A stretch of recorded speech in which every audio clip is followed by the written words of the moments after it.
Hello, ముందుగా అందరికీ అయితే నమస్తే. ఈరోజు మన రూమ్లో అయితే చికెన్ అయితే చేస్తున్నాం. చికెన్ లెక్కి మనకు అందరికీ తెలిసిందే, ఫస్ట్ మ్యాగ్నేషన్ చేసుకుంటున్నాం. మ్యాగ్నేషన్కి అయితే మనం చేయాల్సిన ప్రాసెస్ ఏంది, ఉప్పు కారం రూమ్లో ఏం దొరుకుతాయి అన్ని మసాలాలు వేసి ఆడపడేసేయండి అంతే.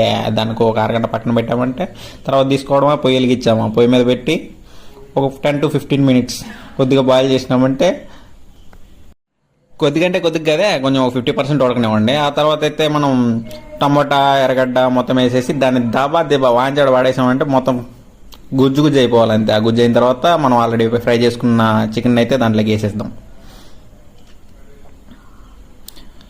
అది అలా వేసుకోవడం మొత్తం మిక్స్ చేసేసి ఒక 10 to 15 minutes మళ్ళీ దీంట్లో అయితే ఫ్రై చేద్దాం దాన్ని. ఆ తర్వాత కొంచెం అంటే కొంచెం వాటర్ పోసుకుందాం. ఇంకా అంతే బ్రదర్, మొక్కడి కింద కొత్తిమీర వేసినామా. మాకైతే ఫైనల్ అవుట్పుట్ అయితే ఇదిగో ఎలా వచ్చింది. మోస్ట్లీ బ్యాచిలర్స్ ట్రై చేయండి, ఎందుకంటే మనమే కదా ఎట్టున్నది తినగలుగుతాం.